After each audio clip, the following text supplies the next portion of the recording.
Kapatid, meron ka bang kakilala na isang tao na punong-puno ng negativity at tuwing kayo ay magtatagpo ay kulang na lang iwasan mo siya dahil ayaw mong mahawa? And do you want to know what to do? If so, stick around because in this week's episode, ang pag-uusapan natin, how to deal with negative people. That's coming up here on Pursuing the Savior.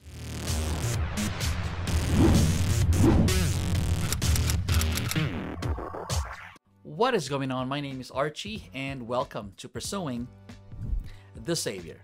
I'm a pastor and a writer, and I have a passion for helping people understand the Bible and find their way back to God. And that's what this channel is all about.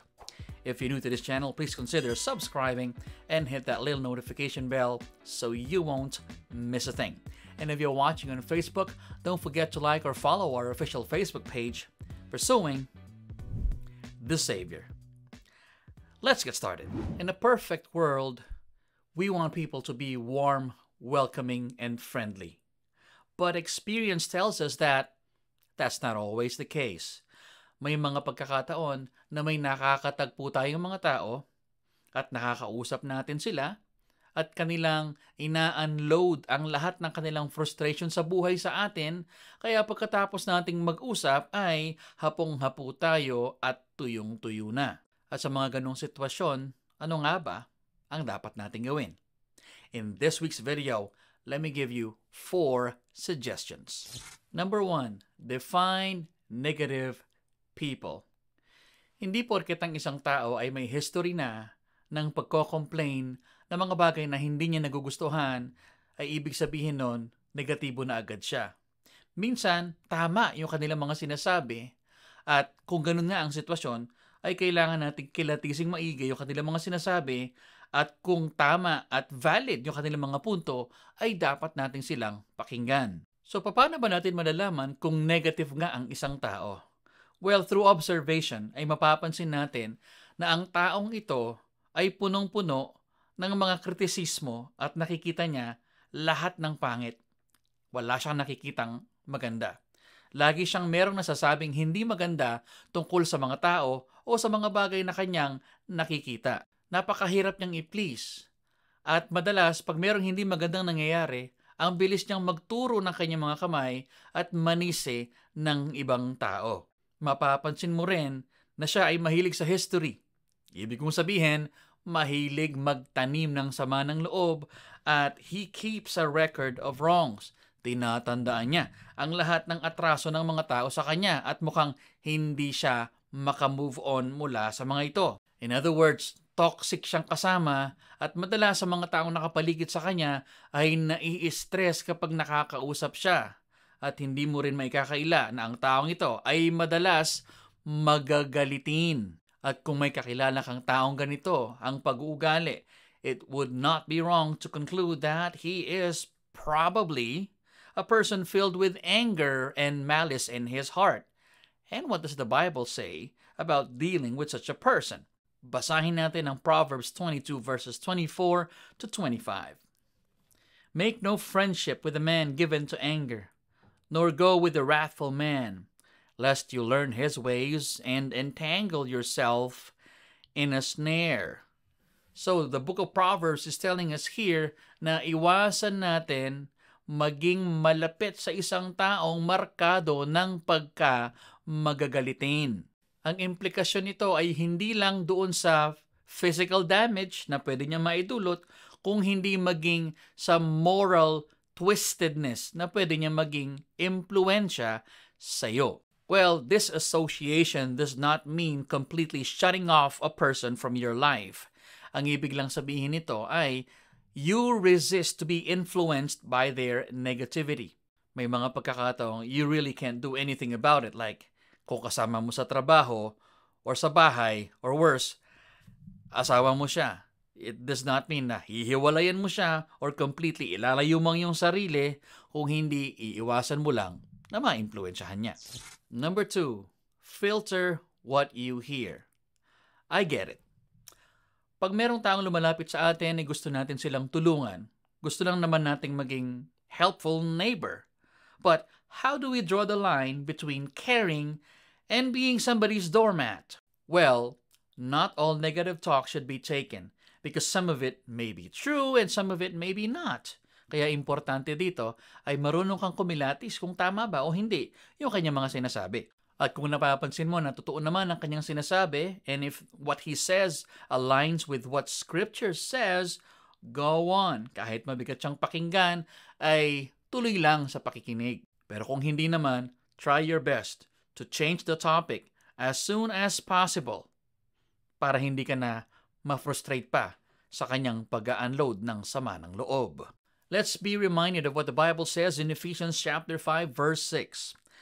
Let no one deceive you with empty words, for because of these things the wrath of God comes upon the sons of disobedience. In context, ang sinasabi ng Apostol Pablo dito ay iwasan natin ang mga taong sinusubukan tayong kontrolin sa pamamagitan ng pagsasabi na okay lang tayong mamuhay sa kasalanan kahit tayo ay mga mananampalataya na.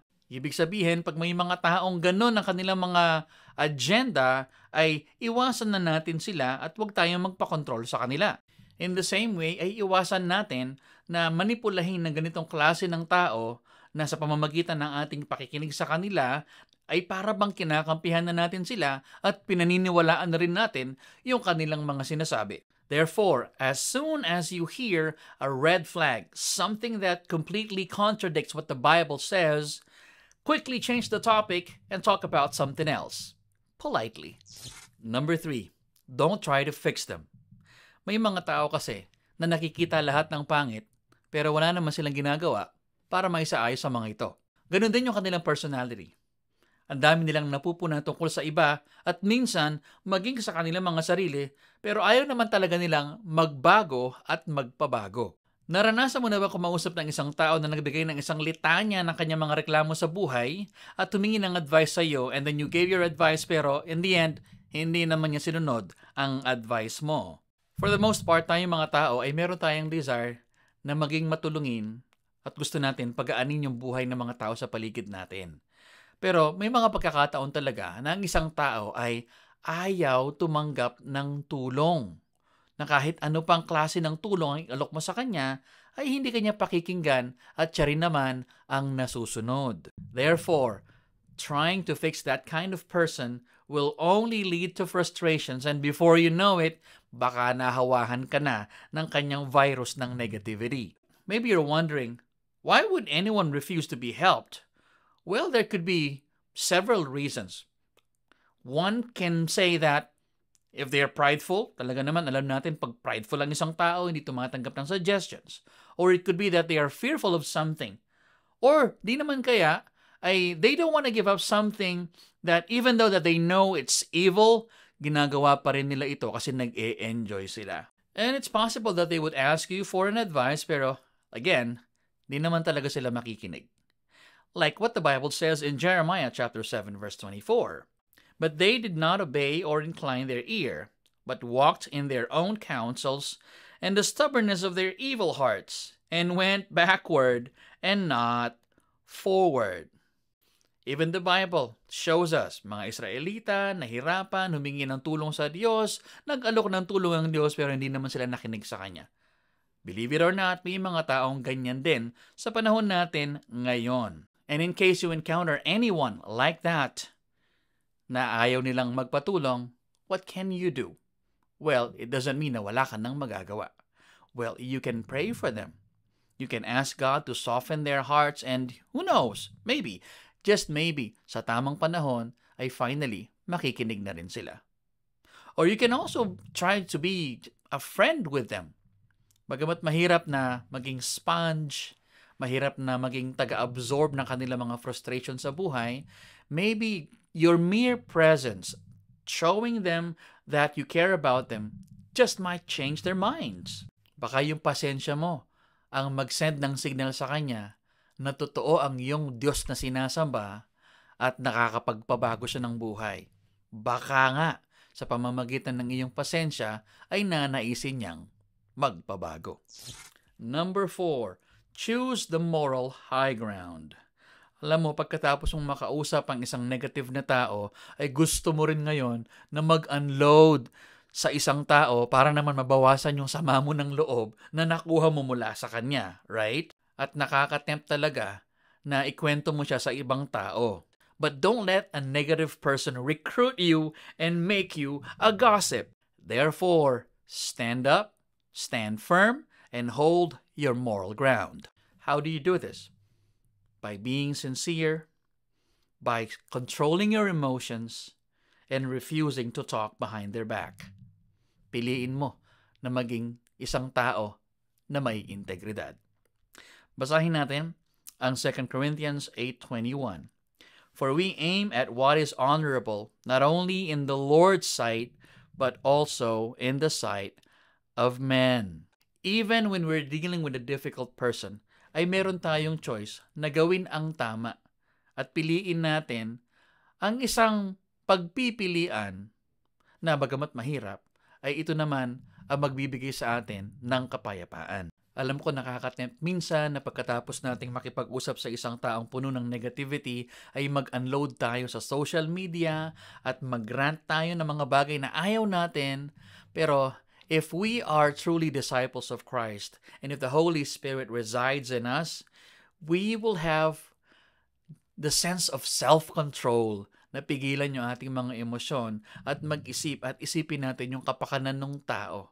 Baka kasi masira ang kanyang pangalan dahil naglabas tayo ng sama ng loob sa social media. And we don't want that. Ayaw natin na maging katitisuran. In conclusion, our decisions reflect our character. At hindi natin may kakaila kung paano tayo makitungo sa mga tao. Kasama na ang mga negatibo ay naipapakita natin yung tunay nating pag-uugali. Therefore, kung tayo ay may pag-ibig sa ating kapwa at iniingatan natin ang pangalan ng Diyos, iiwasan natin na maimpluwensyahan ng negativity ng isang tao. In a sense, we stop fires. We don't cause them. At kapag ganito ang ating iniisip at ginagawa, hindi natin binibigyan ng rason maging ang demonyo na akusahan tayo ng maling pamumuhay. I hope you learned something from this week's episode. And if you want more videos like this one, don't forget to subscribe to our YouTube channel and follow our official Facebook page. And with that, my friend, I'll see you in the next one.